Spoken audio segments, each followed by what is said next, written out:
You're listening to Navigating the French on Paris Underground Radio.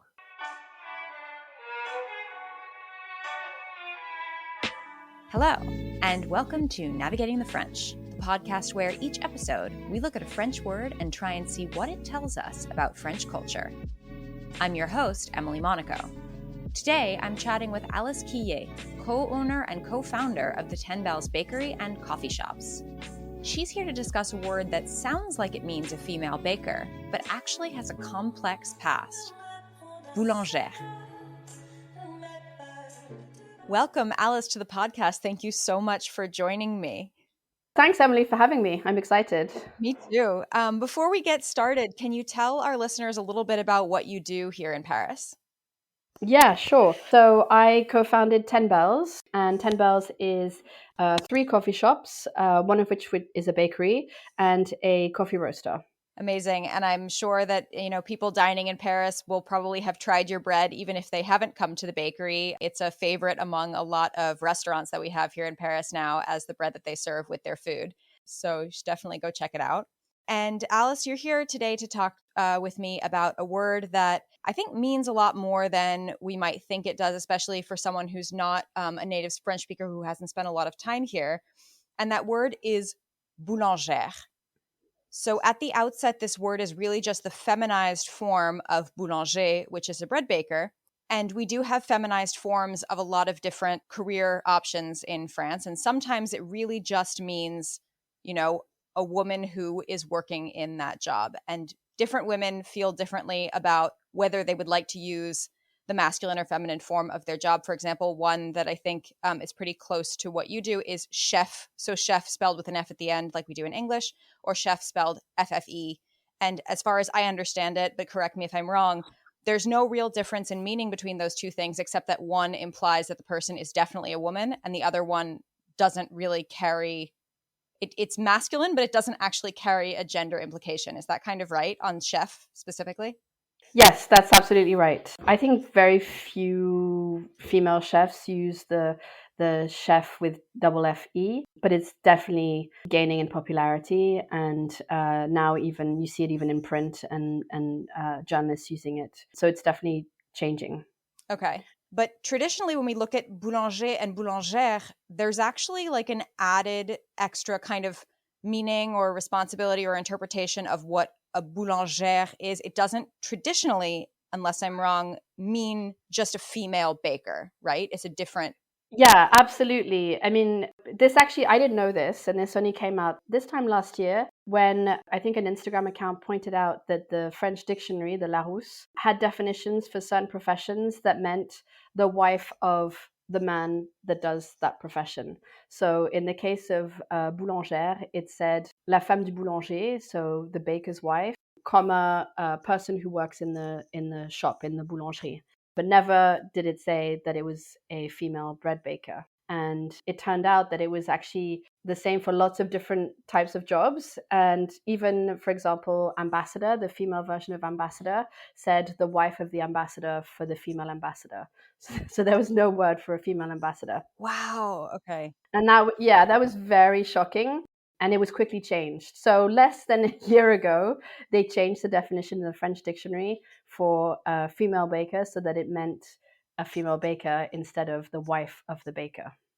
I mean, it's one of those late changes where you're like, how on earth did we let this carry on for such a long time?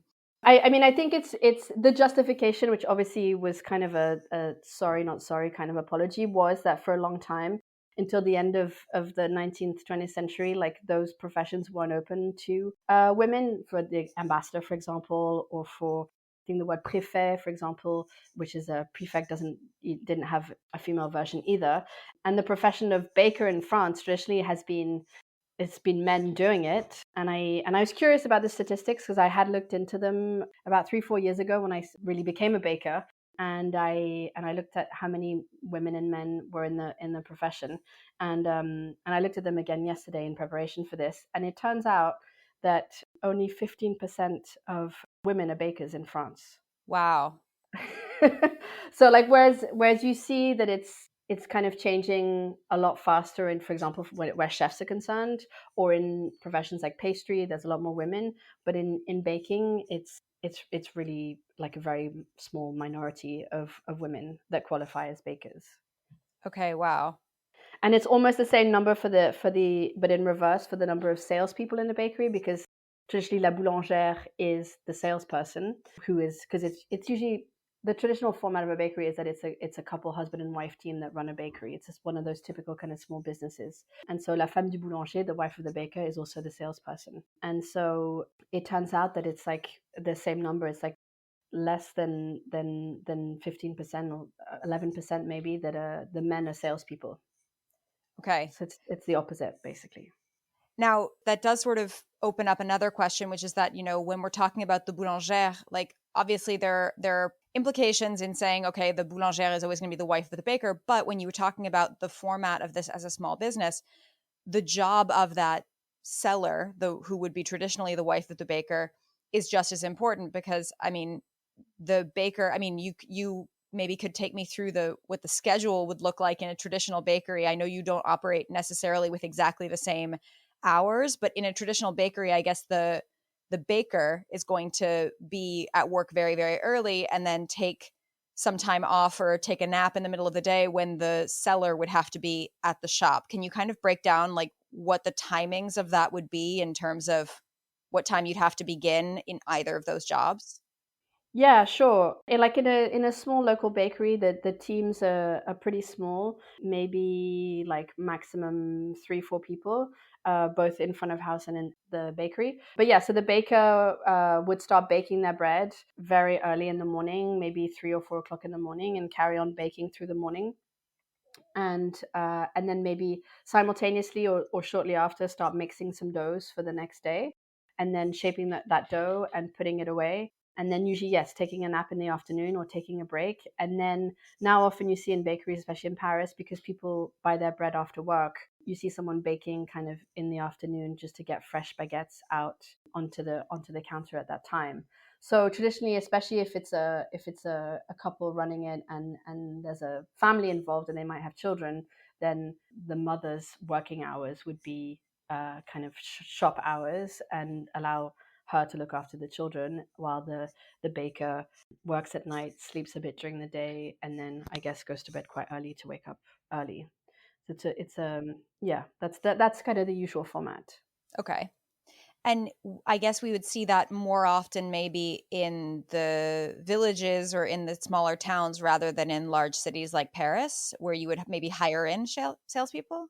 Yeah, you would, but I still think, I mean, this is all about kind of the also the bakery business model, and the fact that as a small business, it's quite difficult in France to hire people, because it costs so much in terms of social charges on top of someone's salary. You pay the French government a lot as well, so that that person has access. It's great, but has access to healthcare and retirement funds and basically anything an employee would need. But it means that you pay almost double the amount of that salary is to hire someone. So a lot of small businesses really can't afford to hire that many people, and so they rely on apprentices and a lot of unskilled labor to try and get through production, while not having to have too much of a salary kind of load on the company. Okay. And you mentioned apprentices, which I think is a really essential part of this whole model because of the way that people traditionally get into the world of baking. Can you tell me, just sort of big sketchy lines, kind of what does it usually look like when a French person decides to go into baking as a career? When do they decide, and what sort of the path that they would take to get to that final boulanger status? So in France, you can only call yourself an artisan boulanger, so an artisan baker, which is what most small bakeries are, if you take an exam called a CAP. And that exam you can do as kind of a young adult while 14, 15, and it's over the course of 2 years, and you do other subjects like maths and geography and maybe a language, but that's how you qualify to become a baker. And part of that can be as an apprenticeship, where you spend 2 weeks at school, 2 weeks working for a bakery, and you kind of alternate. You can also qualify as a baker after you finished your like traditional school exams like the baccalaureate, and when you're 18 or 19, and take the CAP exam then, and then I think it's a year qualification. But you cannot work as a baker in France without that exam.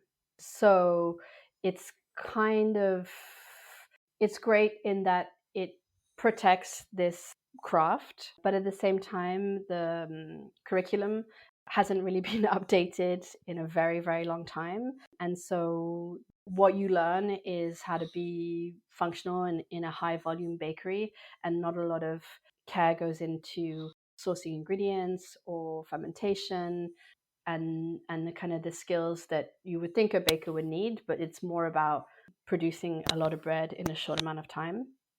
And so you get taught how to use like very white flour with a lot of improvers for a quick fermentation, and for a kind of a fast production of, you know, hundreds of baguettes that will probably go stale quite quickly, but that you have to get out at it by a certain time. So the in many ways the CAP needs to evolve to kind of reflect now that I think the public's interest in sourcing better ingredients, in like interest in gut health, and also in environmental issues, so that you know, the bread that they have can actually last for a few days as opposed to just a couple of hours once it's out of the oven. Yeah, I think that's something that often surprises a lot of visitors to France, who I sort of tell, oh, well, France also underwent quite a bit of industrialization of the food industry. We don't necessarily think about it when we think of France. I think a lot of people have an idea of France that's kind of stuck in the 50s or 60s, and we do have industrial bread, but obviously there is this move towards slow fermentation. And I know that at 10 Bells, you work specifically with sourdough, which, unless I'm mistaken, is not something that you learned when you sort of did your first bread certification programs in France. Can you tell me a little bit about what sort of motivated you and sort of how that became part of, or became what you do? Yeah, so sourdough is definitely not part of the program, and it's only up to the instructor or the students who are interested in learning about sourdough that it gets included on the course, but it's usually no more than a day or two.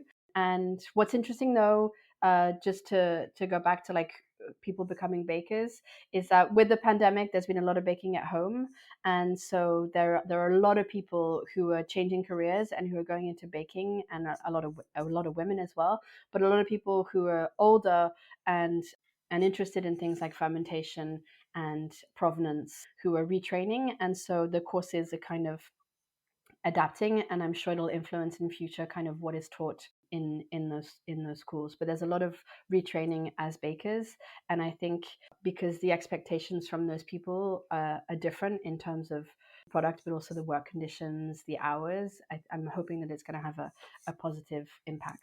Yeah, that's exciting. Yeah. I never trained as a baker traditionally. Like I don't have a CAP.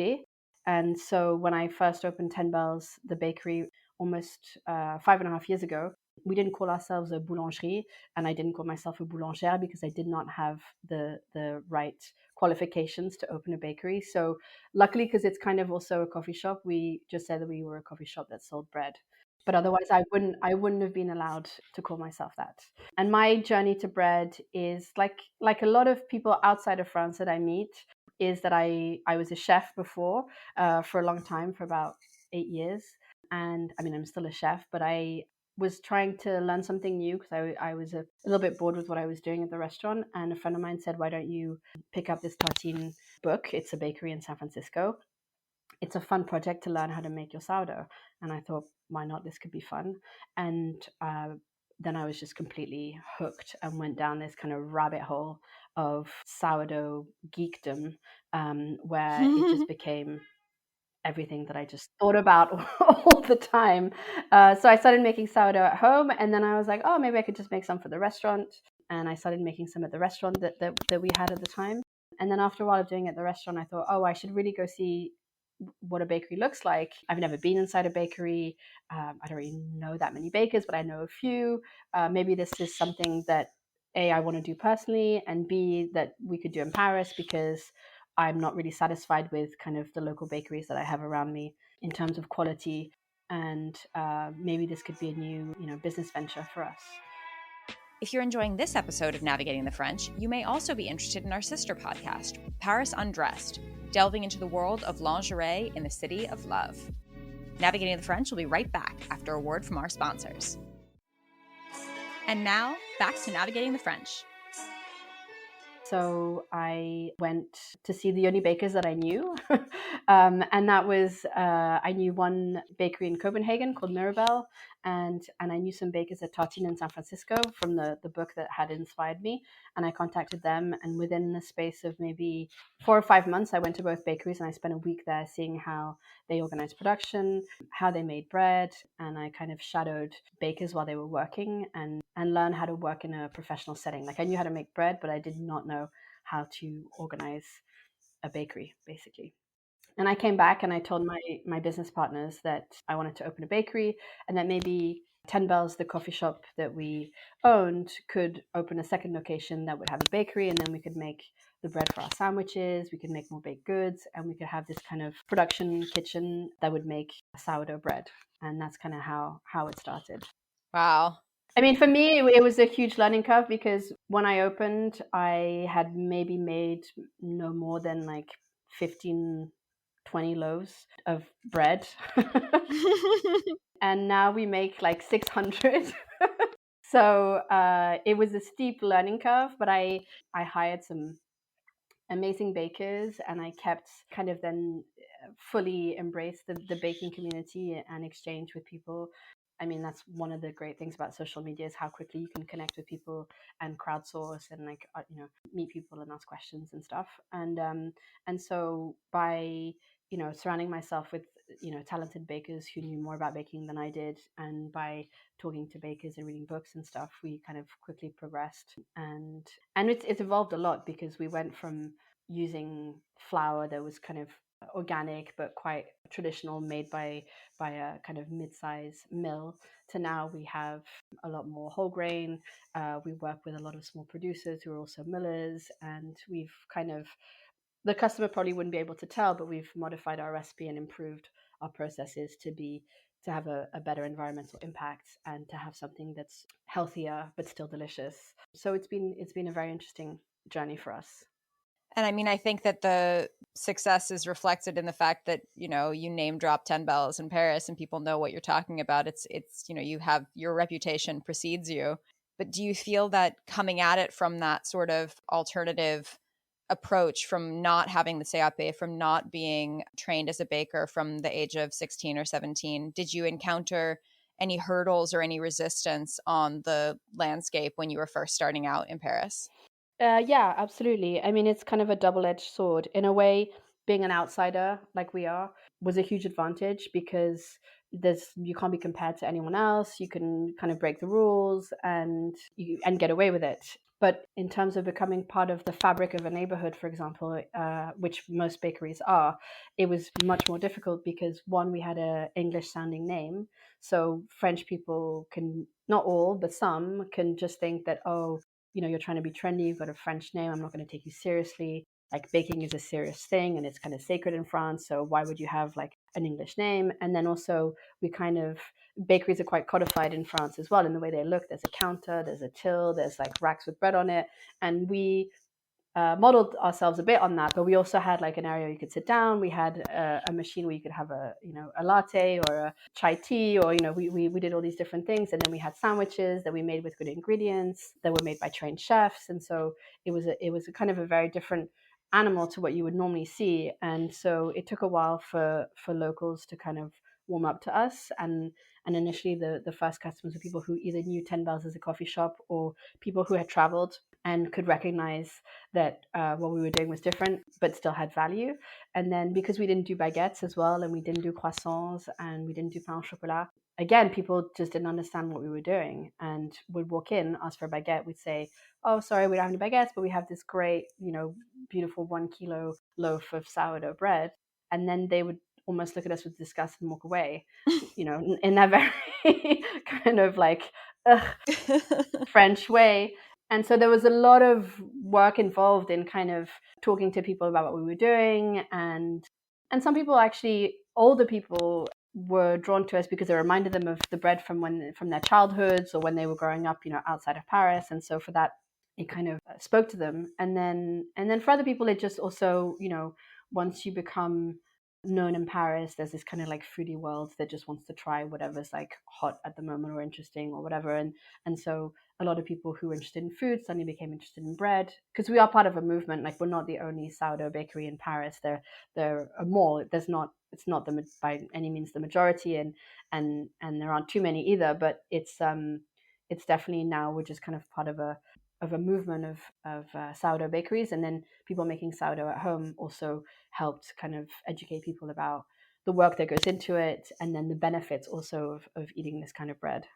And I mean, yeah, I think what you said also about sort of people remembering the bread of their childhood is important, because I think we often associate baguette with France, but this history of sourdough and this culture of sourdough, I mean, actually really does predate the baguette. And we've had these country loaves, and it sort of fell out of fashion, and now it's coming back into vogue. So it's not about importing something from elsewhere. It's also about getting back in touch with like the natural French roots of what has been here for a long time, right?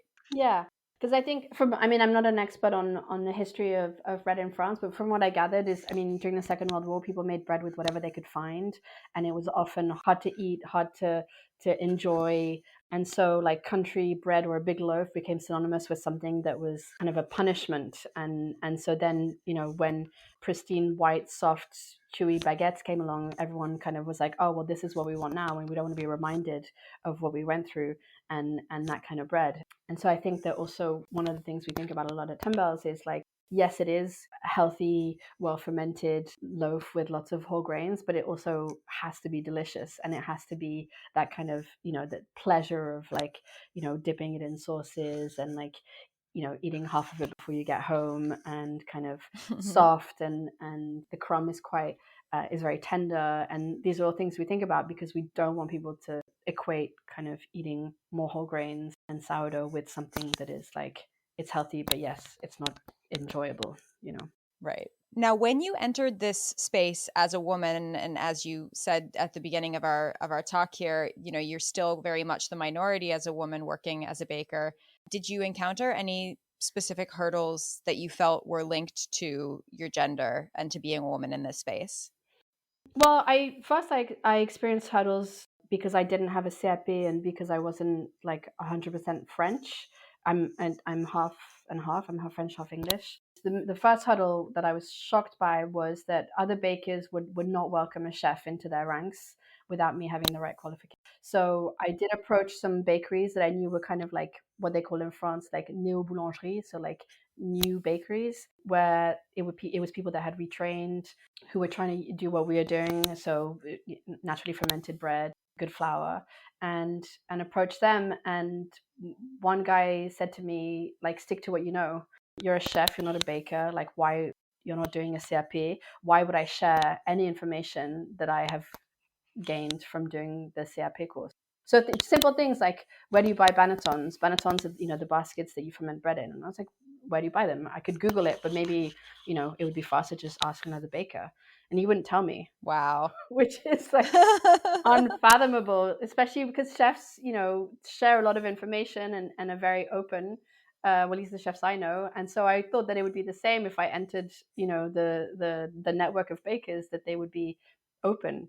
And then I was like, oh, what about this flour? What do you think? Blah, blah, blah. And again, it was like, I'm not going to tell you, give you the contact information for this flour supplier or whatever. So I was really shocked. And then being a woman, I had encountered this as a chef and as an owner of a restaurant, but it's the usual things of delivery men usually walking into the bakery and then addressing the whatever man was there as the boss. So that still happened as a bakery, and then getting kind of the additional jokes about, in French, a loaf is a miche, but miche is also slang for your bottom and your breasts. And so getting jokes about like, oh, nice miche, and then, from like delivery guys or technicians coming to repair something. So getting those jokes. And then if I ever told anyone that my husband and I owned a bakery, everyone assuming that I was behind the counter selling the bread. And then when I said, no, I make bread, and then they would say, well, who looks after your children? as if because I wasn't home at 4 a.m. because I was baking bread, my children were like left to their own devices with like a survival kit and like nothing else. When in fact they had a father, at home who was looking after them and who took them to school, for every morning for the last 5 years. But yeah, so people kind of at first could not kind of wrap their heads around the fact that I was a baker. And then, I mean, the same as a lot of women I feel who are also entrepreneurs is like taking meetings with lawyers or bank managers, and they patronize you. They speak to if you're with a man, they speak to the man first. I mean, all those kind of things, which are, I think are more prevalent in France for some reason. But yeah, just everyday sexism. One thing that's changed a lot, I think, is also the bakeries are kind of adapting also to different people working in them. So I was quite shocked when I found this out. But for example, we work with 25 kilo bags. 25 kilos is quite heavy, but it wasn't until I think it's 2013 that they changed the size of the bags to 25 from 50 kilos. And that's only because Caisse d'assurance maladie, which is the state health fund, saw that there were too many injuries and too many bakers who just couldn't, stay bakers after the age of 40 or something because of the physical toll that the job took on them, the lack of sleep, the tendonitis from doing repetitive strain injury on your arms or your wrists, and then inhaling flour and getting allergies, and then also your back because you're carrying 50 kilo bags. So it's pretty recent that, bags are small enough to be lifted by most people. But until, recently it was 50 kilos. And then even before that, they had 100 kilo bags. So, yeah. So at least you can see that there are small changes that are being done so that the profession physically is accessible to different types of people. And that's nice. Yeah, that is really nice. So do you like the word boulangère as a description for what you do, or do you prefer boulanger, or do you have a different word entirely that you like? I mean, I introduce myself as a boulangère, but when I communicate to the outside world, I will use, I don't know if you've done an episode on this already, but écriture inclusive. So like inclusive writing so that it's inclusive of everyone, and so it's non-binary. So I will use the boulanger dot ere for r as like the way I describe the job. So when if I send an email to our clients or to suppliers, then I'll use that form that is inclusive, because now I also have like non-binary people at Tempels, and so we try and include everyone basically. Yeah, and that is something that we haven't yet talked about on the podcast, but we have an episode coming up because we're starting to see a lot of changes in a language that used to be very, very masculine by default. And, the feminine was always the exception, and you had to be quite clear about the gender of anything and anything whenever you were speaking French, just for in terms of noun adjective agreement. And we're starting to see a lot of changes in this, including the inclusive writing that you talked about. So I'm excited to delve even further into that in a future episode as well. But it's nice to see how it's sort of touching all elements of society and not just remaining, enshrined in academia. It's really applicable to everyone. If you're enjoying this episode of Navigating the French, you may also be interested in our sister podcast, The Heart of You, where expert Annette talks manifesting, tarot, and so much more. Navigating the French will be right back after a word from our sponsors. And now, back to Navigating the French. Well, amazing. Thank you so much for joining me today on the podcast and telling me about your experience. I just have one last question for you before I let you go back to work. And that is, what is your favorite word in French? Oh, wow. I know what my favorite word is in English, but in French, oh, yeah? Yeah. What is it in English? I love the word perhaps in English, just for the way it sounds.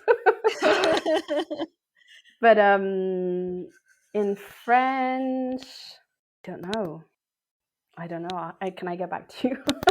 You can get back to me. I did think, though, one thing that I maybe didn't mention is the way boulangère is used in food. So I don't know if you've ever seen things described as à la boulangère. So in the style of the boulangère So, for example, there's a dish called pomme à la boulangère, which is potatoes à la boulangère. And it's because traditionally people, especially if they had communal ovens, would cook things in the residual heat of a bread oven. And so things like you put a big piece of meat in, but then you would also cook potatoes sliced with like onions and maybe some water or some stock if you had it. And that dish would be called à la boulangère. So I don't know if it's because it was the boulangère that made those side dishes that then went into the residual heat once the boulanger had finished working. But I think it's really nice that there's also this kind of meaning around food and around things that are kind of shared afterwards, and also the use of that empty space in the oven to feed people.